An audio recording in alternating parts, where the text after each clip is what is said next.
Neutral down the middle coverage with an analytical spin. We remove the bias so you can think about a team without any outside opinion. No power rankings, no crazy points for attention, no opinions, just sports. We want to bring you the most important things to know in the world of sports. We're out to change the game. We've got full team coverage for this week on the Sport Report. Connor Treadwell joins us from Baton Rouge, Louisiana for college football, and Reese Treadwell joins us from Baltimore, Maryland for Around the NFL. So without further ado, let's get started. Auburn's going to win the football game. He ran the missed field goal back. He ran it back 109 yards. They're not going to keep him off the field tonight. Holy cow. Little roller up along first. Behind the bag. It gets through Buckner. Here comes Knight, and the Mets win it. In a year that has been so improbable, the impossible has happened.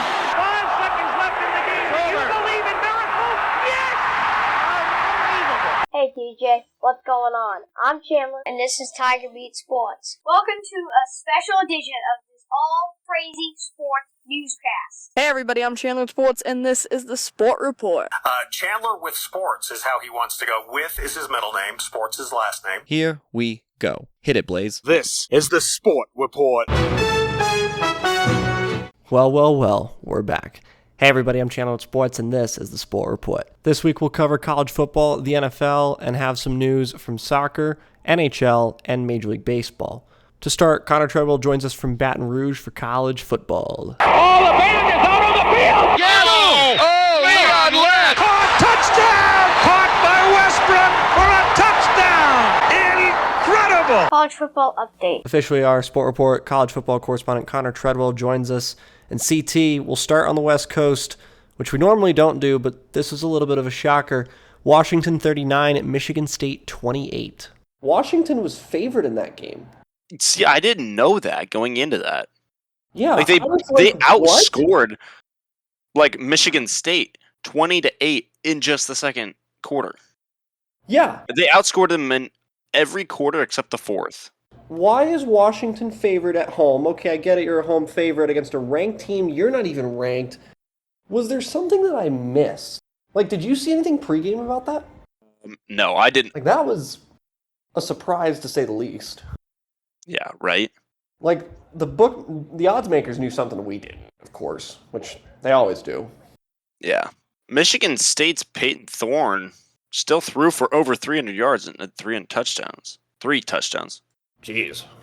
Okay, so Wazoo wins 39-28 in a game that very few people had Washington winning, or at least on their radar. Yeah.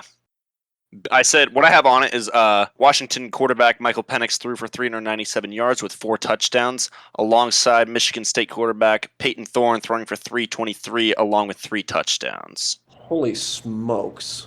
Let's jump around a little bit. Number 6, Oklahoma, Nebraska, 49-14. Brent Venables dialing up. The former Clemson defensive coordinator, eh? Yep, that's exactly what it is. Oklahoma, honestly, and I threw this in, I didn't realize I signed up to watch a varsity team destroy my 4th grade recess football team. Like, that was absolutely atrocious for Nebraska. It was a clinic from start to finish. I don't think Dylan Gabriel, the Oklahoma quarterback, played the full game. I think he got pulled early in the 4th. Nebraska they had 3 quarterbacks. Oklahoma had 3 quarterbacks play. Jeez. And I'm pretty sure, Gabriel got pulled early in the 4th. Like, did you hear that Gus Johnson got sick? Who? Who's Gus Johnson? Gus Johnson, the play-by-play guy for Fox. Oh, really?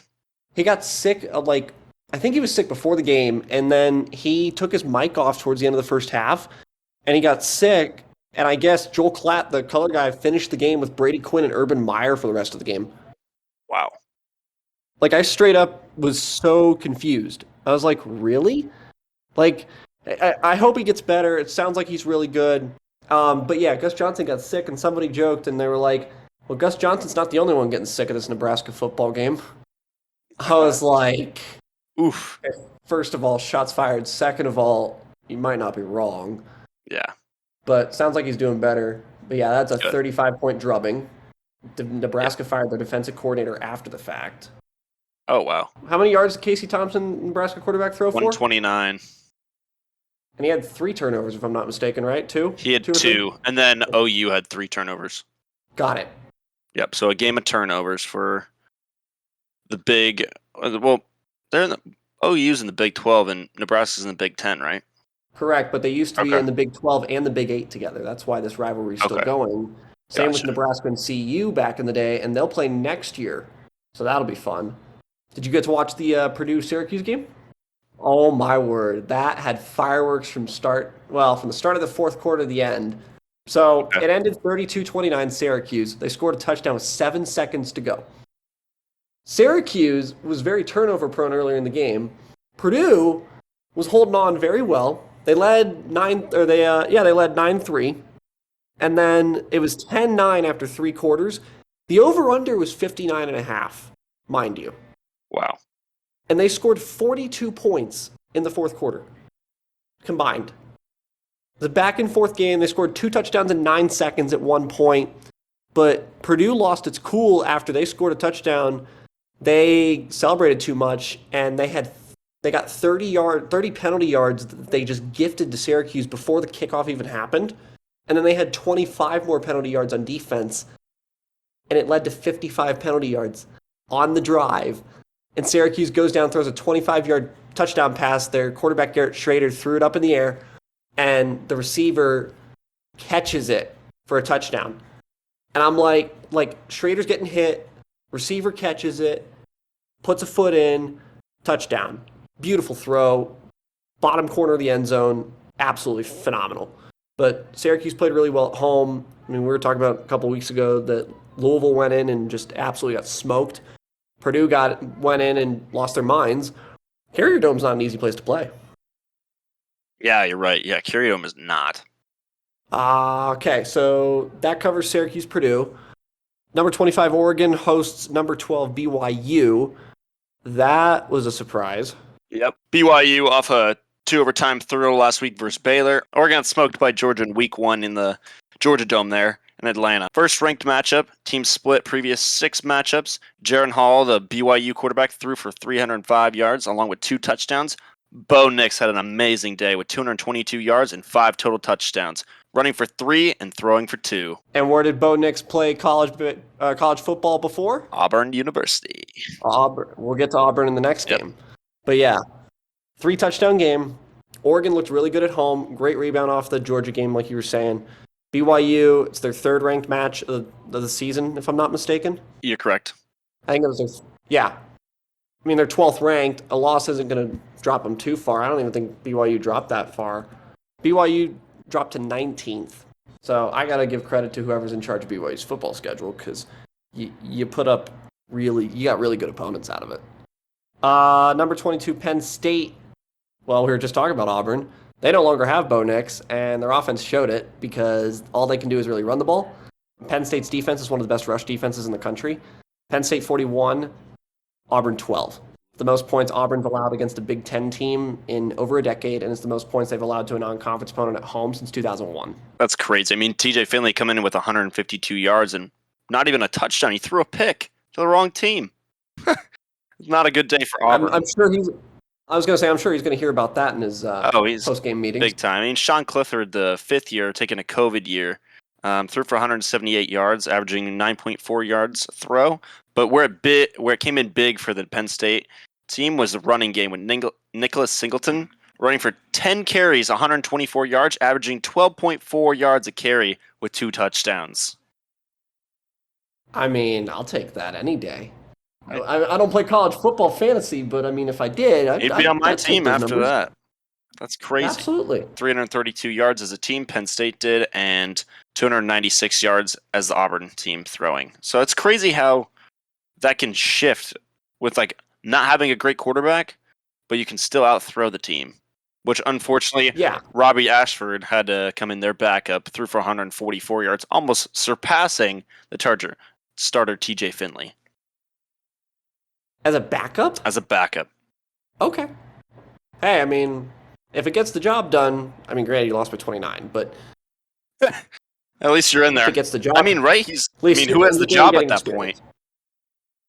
Who is the See, I job? think that's a question that Auburn's going to have to answer. I really don't know who would have the job at that point. I mean, Elliot, let's talk about jobs. Let's talk about who's not going to have a job at the end of the season is the Auburn head coach if he keeps going down like this. Well, I mean, Auburn's in a tough spot this season. Look at their schedule. And they're I mean, an granted, SEC you're already team. playing the SEC. Yeah. Well, you have Missouri next week, granted, at home. LSU the week after. Then you have Georgia, Ole Miss, Arkansas, Mississippi State. 1, 2, 3. Well, Mississippi State isn't ranked, but that's still a tough matchup down in Starkville. And then A&M the week after. And then Western Kentucky for Cupcake Week. And then Alabama for Thanksgiving Week for the Iron Bowl. Let's see, that's 1, 2, 3, 4, 5 games in the next 7 that are ranked. And you are playing 1, 2, 3 of those on the road. I don't know what to say other than if you lost by 29 to Penn State, I'm really scared what's going to happen when they play Georgia, when they play a tough Ole Miss team, because, Kiffin's always going to prepare well. I'm very concerned for this Auburn team. And this is a team that, lost a few starters COVID year. Absolutely. So we'll see. Yeah. But Auburn head coach is on the hot seat, to say the least. Absolutely. That would be Brian Harsin. I mean, granted, it's a big loss. Mm-hmm. But they're already talking about Harsin being on the hot seat and other coaches coming in and taking over. Yeah. Like, you're 3 games into the season and you're already discussing a potential replacement for your head coach. That might be a problem. Yeah, absolutely. I mean, taking a look at the next game, let's talk about Brian Kelly coming into LSU against Mississippi State Bulldogs. Let's see how he does. I mean, with his transfer quarterback, Jaden Daniels from Arizona State, he threw for 210 yards with a passing touchdown, along with running for 93 yards and 16 carries. He also added another touchdown on top of that. So it was a great day for him. Mississippi State's quarterback threw for 214, along with a touchdown, minus the interception, unfortunately. So that game is pretty miserable for him, I assume, with a bad LSU defense.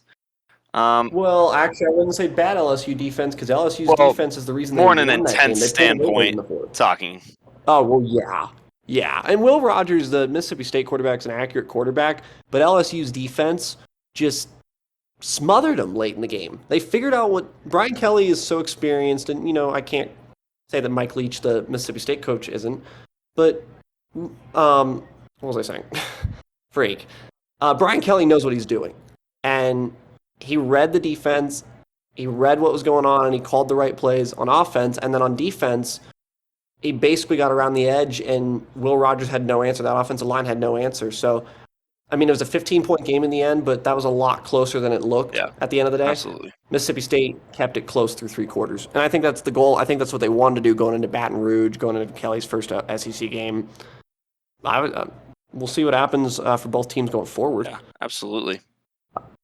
Texas Tech. Right? Texas Tech. Wait, go ahead. Oh, yeah, taking a look at the next game. The number 16 NC State Wolfpack defeating the Texas Red Raiders 27-14. Overall, I think it had a good game. Not a lot of passing threat on the North Carolina State side, with Devin Leary only tossing for 121 yards. However, on the other side, Texas Tech passing game was 214 yards, a touchdown, and 2 interceptions by Donovan Smith. What really came into play was the North Carolina State running game. They ran for 111 yards compared to Texas Tech rushing for only 54. That's a good rebound for NC State. Of course. NC State struggled against East Carolina in week 1. They eked out a 1-point win in that one. And I believe they have Clemson this week. They have Clemson the following week. Okay. Clemson has Wake Forest. Ooh. This upcoming week, right? Sam Hartman, the COVID year. Oh. Well, we'll talk about that in a minute. We already talked about Sparty at the Open. Miami and A&M. Right? Hey, coming off a huge loss to Appalachian State, Texas A&M showed up. They got the win. Tyler Van Dyke tossed for 217. Transfer quarterback Max Johnson from LSU came into play for A&M this game and threw for 140 yards.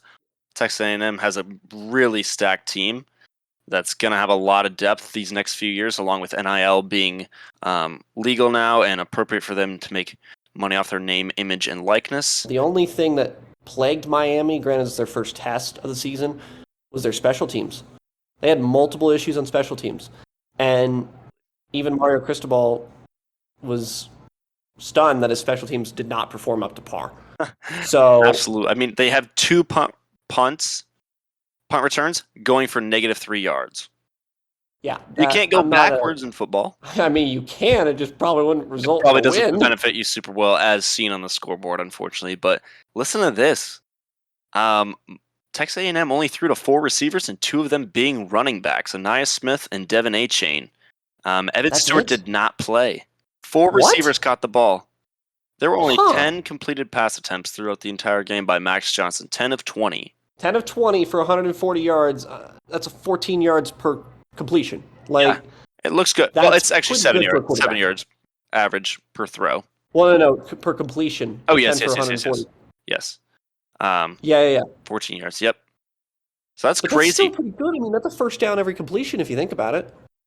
Let your defense Very do the rest of the work, and you're at Kyle Field where the They home did. field advantage basically gives you 6 points. They did. They used that 12th man to their advantage, and they scraped a big win away and added there now 2-1, along with the Miami Hurricanes being 2-1 in the ACC. So what comes up this week?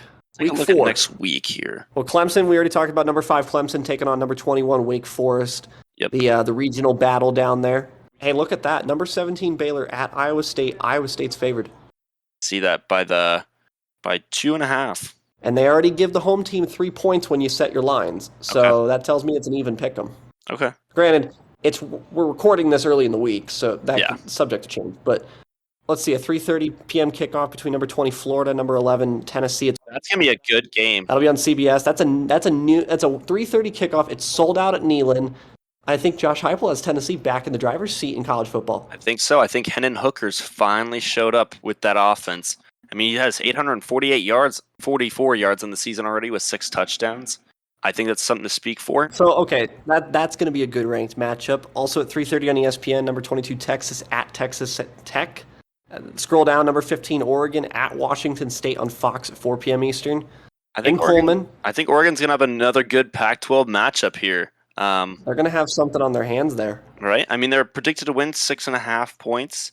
I like Oregon in that one. They're a good team. I think they're flowing well. I think Bo Nix is going to get the hang of things in the Oregon offense.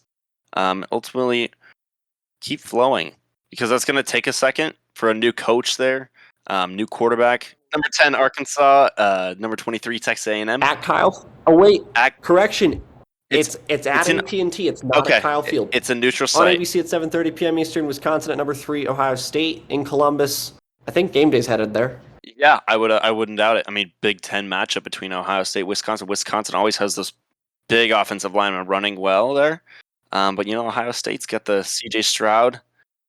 He's been showing up huge. That's going to have some fireworks. Absolutely. We'll see how Wisconsin can do, especially after they lost in week 1 to some school named Washington State. Actually, College Game Day is going to Knoxville for game day. Florida. Okay. Florida, Tennessee. I mean, Awesome. That's going to be important. Anything that I think the other game that catches my eye would be, Stanford at Wazoo, Washington State. That's a late game, Pac-12 after dark. Utah's at Arizona State. USC's at Oregon State. Hey, watch K-State at Oklahoma. Oklahoma's favored by 2 touchdowns, but that's 8 p.m. Always on Fox. gives Oklahoma a tricky run in that game. Exactly. Past decade Even and a without half. Gosar. Past decade and a half, I feel like they've always come off huge. I mean, Deuce Vaughn is in the running for the Heisman at the beginning of the year, so I think he's a big factor into that one. That scoreline will be a lot closer than people think. Right. Some other news and notes from the college football world. It's the first time that Kansas, Kentucky, North Carolina, and Duke, usually basketball powerhouses, are 3-0 in football in the same year. Throw in Rutgers into that mix as well. It's a weird start to the season. Be careful on Clemson and Michigan. Both teams haven't been tested yet. They've both had a little bit of a cupcake schedule, and both face tough tests over the next few weeks. Now we transition from the college to the pros. It's time for Around the NFL. He came up 1 yard short. Flutie flush, throws it down. Caught by Boston College. I don't believe it. They're 6 yards away from Pontiac. Around around the NFL. Reese Treadwell joins us on the Sport Report, our NFL correspondent, and we'll start Chargers-Chiefs, Thursday Night Football, Kansas City Chiefs 27, LA Chargers 24. Justin Herbert left with an injury. What's the status of him playing next week or going forward? Yeah, so he's a day-to-day status right now. He had a rib cartilage injury after getting hit a couple times. One that looked pretty brutal compared to the others that kind of set him to kind of feel aggravated during the next few possessions, and it showed in his throws. He still hit a long touchdown throw towards the end of the fourth quarter, even after it looked like he was running and he couldn't throw. So Herbert looked good. Yeah, he did. Win by 3. Chiefs win by 3 at home on a Thursday night game. Both teams have 10 days to rest. Next game, Dolphins-Ravens. That's a shootout. Yeah. It was huge. 30. Well, it was 30. Okay, so it was 35-14 Ravens at one point in time. And I'll be honest, I took a nap. I was like, I gotta be prepared for the afternoon games. I'm tired. Let me take a nap. So I take a nap and I wake up and it's 42-38 Dolphins, and that was the final score. What happened? Yeah, they were up 35-14, and I thought this game was in the bag for the Ravens. It was game over, and Tua just showed up and just lit up the field with Tyreek and Jalen Waddle also having 2 TDs and 100-plus receiving yards on both of those players. That's absolutely crazy. You come back from 3 touchdowns down. Hey, good win for Miami. So Mike McDonald is the head coach of the Miami Dolphins now. He was a 9-year-old kid up in Greeley. Went to Broncos training camp, lost his Charlotte Hornets hat, back when the Hornets were actually a thing. And, they're a thing now, but they had to go through so many different changes. Loses his Hornets hat. This is in 2000, I think. And stadium manager has this kid come up to him, and he's like, I lost my hat, can you find it? He couldn't find the hat, so he goes to goes to a hat store in town, buys him a Hornets hat, and ends up meeting up with this kid's mom, and they end up falling in love and get married. Wow. Yeah. Wow. And then he just rose up through the ranks, and now he's Miami Dolphins head coach, and I think he went to school locally in Denver, and it's just a really cool story. When I heard that, I was in studio with Stephen Tubbs, talking to Blake Olson as well, who's 2 Denver radio hosts, and they were both sitting there talking about the story, and I'm like, what? You're kidding me. Yeah, absolutely crazy. So that's Miami, Baltimore, 42-38, Jets 31, Browns 30. How did the scoreline end up to be that? The Jets sneaked back pretty quickly on the Browns. They definitely caught the Browns off target. I saw a little bit more of that game than other ones, and Flacco started to find those open receivers. He looked great. He found Corey Davis down the sideline. That was what put them in the ability to get that onside kick to set up for that, and they recovered it. They hit one of those odd side balls, rolled around, hit Amari Cooper's hands, and bounced right into the Jets' hands. They went right down the field, scored, field goal, and won by 1 point. That's a heck of a way to win a game. Lions 36, Commanders 27. At Ford Field, Lions home opener.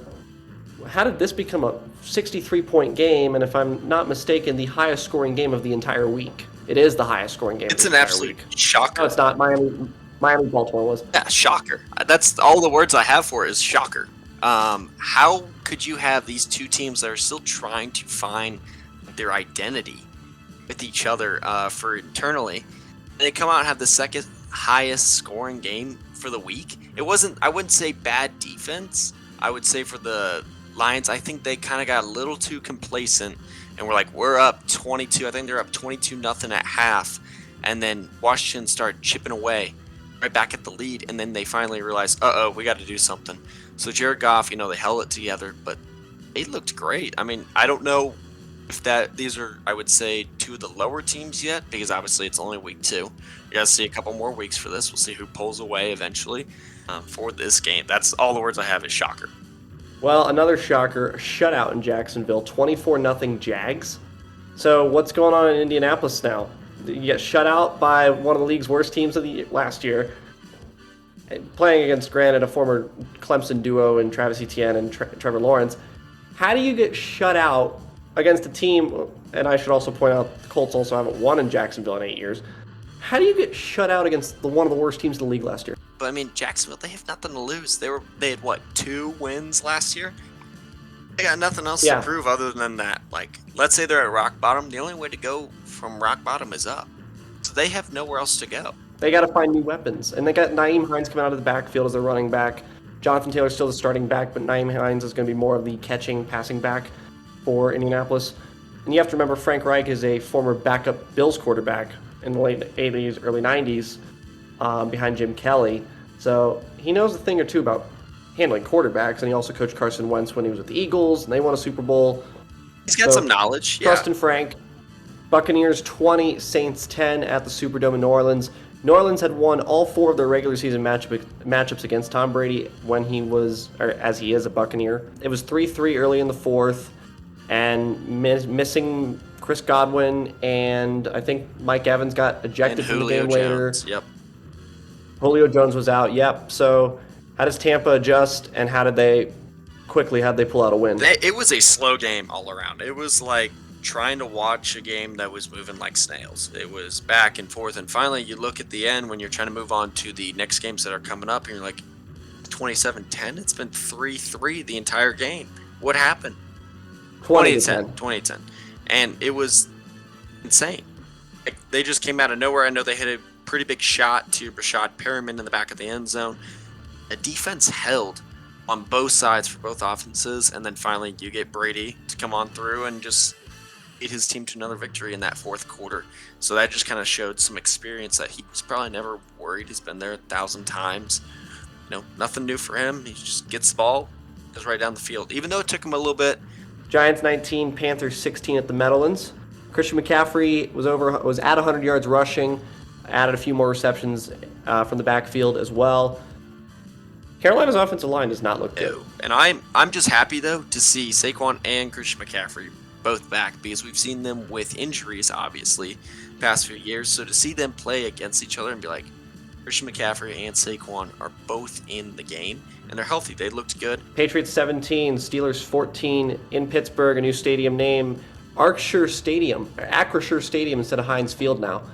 And in their first home game under the new stadium banner, Bill Belichick and company come in and win by a field goal. Pat Freiermuth had a touchdown for the Steelers as well. Mac Jones looked decent. I would say decent. He got a little bit more groove. They're probably going to rely on their run game a little bit more as the weeks go on. But this is a different New England team from the one we saw against Miami. Yeah, these both teams are definitely trying to find their identity. Obviously, Mac Jones being second-year quarterback for the Patriots, and then Mitchell Trubisky kind of stepping in that role for the Steelers. And so he's just trying to blend in where he can, find his group with his teammates. Rams 31, Falcons 27.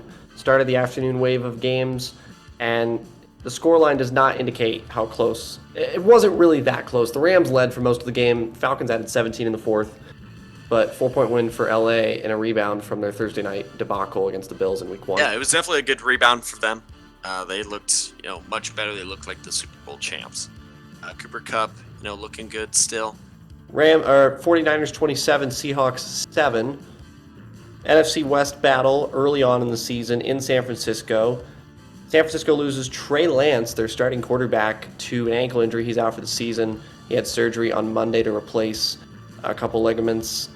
Jimmy Garoppolo, who they signed to an offseason contract, they were in a standoff mode, and they finally agreed to a contract, and now Garoppolo is back. Garoppolo has the chance to earn $16 million in incentives. He has a base of $6.5 million. So if he were to earn all of his incentives, he would earn close to $23 million, compared to $26 million if he stayed on the current contract or they tagged him. That's a huge loss for San Francisco nonetheless. Cowboys 20, Bengals 17. Brett Maher comes back to the Cowboys, hits a game-winning 50-yard field goal to end the game at the buzzer, basically. Cowboys win by 3 in their home opener. Bengals fall to 0-2. Dak Prescott did not play for the Cowboys. Cooper Rush came in as a quarterback. For both teams, Reese, quickly, how does that affect... Start with the Cowboys. How does Cooper Rush help the Cowboys in this situation with the next 4 or 5 weeks that Dak's going to be out? You know, he's not Dak. He doesn't have the experience, obviously, to play that Dak has had in the league. He's just as mobile, I think, to get outside, to throw on the run. He was making plays. He was giving the ball to his star players to help him make plays. He wasn't just doing it all on his own. Ezekiel Elliott, he looked decent. He looked good. CD Lamb definitely getting in there to help secure. I think he secured that catch to get them into field goal range so they could hit that game winner. Beautiful. As for the Bengals, they're 0-2 as Super Bowl runner-ups. How does that affect them going forward? Because now they're 0-2. Just start from the basics. Take the 5 yards where you can get them. Take 2 yards where you can get them. Just work down the field. Broncos 16, Texans 9. Broncos had to come from behind in this one. They scored 10 points in the fourth quarter. And Houston looked really good after their Week 1 tie against the Colts.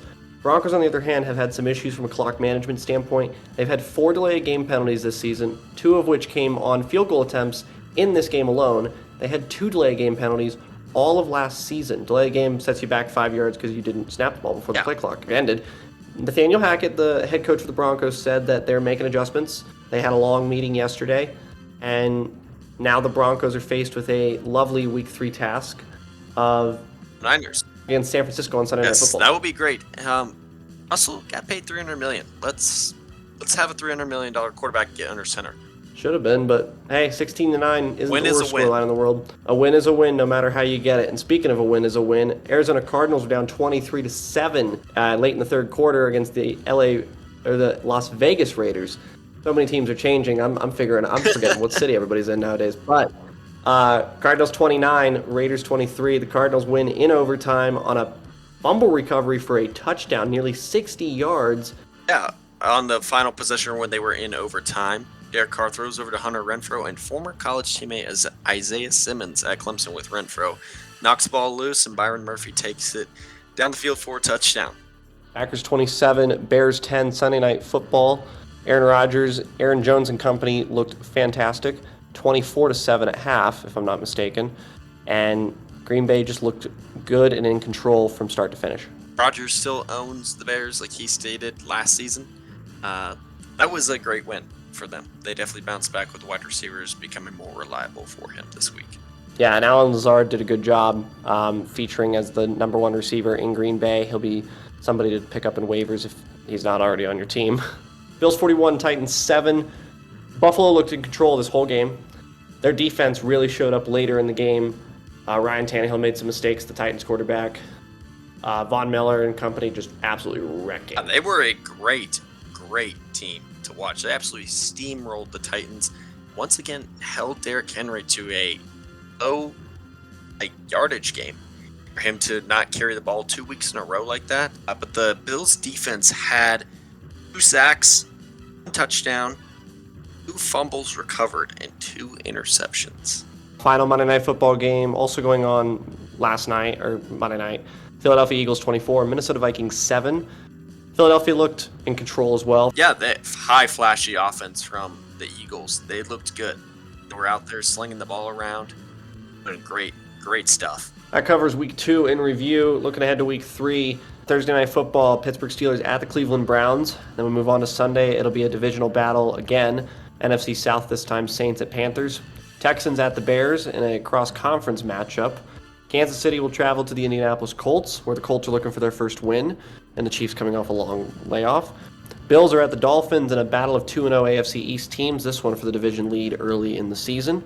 Detroit Lions at the Minnesota Vikings in an NFC North battle to determine who's going to be trailing behind Green Bay. Correction, they could be tied with Green Bay for the division lead. Baltimore at New England, also a 1 p.m. game in the early window at Gillette Stadium in Foxborough. Cincinnati Bengals looking for their first win of the season. They'll travel to the Meadowlands to take on the New York Jets. Also, the Las Vegas Raiders travel to the Eastern Time Zone to take on the Tennessee Titans. I'm sure the Titans are looking to rebound from their Monday night debacle against the Bills at Orchard Park. Philadelphia Eagles at the Washington Commanders close out the early window of games in an NFC East battle. In the afternoon, the Jacksonville Jaguars take on the LA Chargers. So used to calling them the San Diego Chargers. My friend Stephen Tubbs has coined it the San Diego Curse. LA Rams at the Arizona Cardinals, also in the afternoon window at 4:25 Eastern, an NFC West battle. Cardinals looking for their first win of the season. The Rams looking to build off of their success from last week against the Falcons.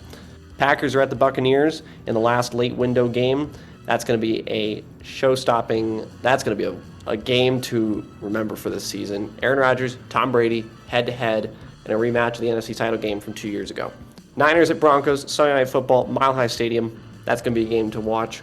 Cowboys at Giants, Monday Night Football at the Meadowlands a day after the Jets play the Bengals. So very, very interesting games on the Week 3 slate. In other NFL news, Tampa Bay Buccaneers wide receiver Mike Evans has been suspended 1 game for getting into a fight with New Orleans Saints cornerback Marshawn Lattimore. It's the second time he's gotten into a fight with Lattimore in his career. This time he will see a 1-game suspension and miss the Buccaneers Week 3 matchup with the Green Bay Packers. Also a friendly reminder, more like a public service announcement, if you are panicking over your fantasy football teams, don't. It's only the end of Week 2, we're headed to Week 3, and yes, the fantasy experts are having less accuracy than a blind dart-throwing monkey, but just be patient, trust your research, and most importantly, don't panic. That covers the NFL. Let's head over to Major League Baseball as the playoff races are starting to heat up. Derek Jeter with one of the most unbelievable plays you will ever see by a shortstop. Ortiz in the deep right field. Back is Sheffield. We'll see you later tonight. Now from Major League Baseball. As we reach the end of September in Major League Baseball, the top 6 teams in each league are looking to qualify for the playoffs, the 3 division winners and the 3 wild cards. In the American League, the New York Yankees lead the AL East over the Toronto Blue Jays and Tampa Bay Rays. The magic number for the Yankees to clinch over the Blue Jays is 10, and over Tampa Bay, it's 8. That is to clinch the American League East for New York. Magic number is simply the number of games a team needs to win combined with other teams' losses to be able to clinch the division to a point where nobody can come back and overtake them for the division lead. In the American League Central, the Cleveland Guardians swept a doubleheader on Saturday over the Minnesota Twins to extend their lead to 7.5 games over the Twins. They lead the Chicago White Sox as well by 4 games in the division. So in the East, it's the Yankees. In the Central, it's the Guardians. And in the West, the Houston Astros have already clinched the division. Those are your 3 division leaders. In the wild card, the Toronto Blue Jays, the Seattle Mariners, and Tampa Bay Rays hold the first 3 wild card spots, with the Baltimore Orioles and Chicago White Sox 5.5 games back with 15 games to play. In the National League, the NL East is up for grabs between the New York Mets and the Atlanta Braves. Both teams have clinched a playoff spot, but it is not clear who is going to win the division. The Mets have 12 games left. The Braves have 14 games left. It's going to be a dogfight to the finish in the National League East. In the National League Central, the St. Louis Cardinals lead the Milwaukee Brewers by 9. Their magic number is 6 to clinch the division. Meanwhile, in the West, the LA Dodgers have already clinched the division and are trying to take over the number 1 seed in the National League for the playoffs. In the NL wildcard, the Atlanta Braves hold the first wildcard spot, but they've clinched a playoff spot. So at minimum, they are a wildcard team, and at best, they clinch the division. The San Diego Padres are the second wildcard team in the West, in the NL. They're out of the NL West. And the third wildcard team would be the Philadelphia Phillies. The Milwaukee Brewers are 2.5 games back of the Phillies. The Philadelphia Phillies have 15 games remaining. The Brewers have 14 games remaining. That will also be a dogfight for the last wildcard spot in the National League. In other news and notes from other sports, in the National Hockey League, 3 major players retired. PK Subban retires after 13 seasons in the NHL, the former defenseman calling it quits on his illustrious career. Keith Yandle had 989 games consecutively played as the Iron Man of the National Hockey League. He is closely followed behind by Phil Kessel, who will possibly overtake him in this next season. Yandle retires after 16 seasons. And finally, Big Z, the former Boston Bruins captain Zdeno Chara, retires after 24 seasons. He led the Bruins to their first Stanley Cup in 39 years in 2011. And finally, the Canadian government is considering eliminating the vaccine requirement to enter the country. This could make a difference for ordinary citizens and athletes who are looking to play in games in Toronto and other Canadian cities in multiple sports. We'll have more info as we get it. That came across the wire as we were putting this together. For out. I'm Chandler. So let it be written, so let it be done. Thanks for tuning into the Sport Report today. We'll be back on our next episode with the latest in sports. This podcast is copyrighted by the Sport Report for viewers to understand sports from a news reporting basis. Any other use of this podcast, Sport Report logos, or anything associated with this podcast without the express written consent of Channel Sports is strictly prohibited.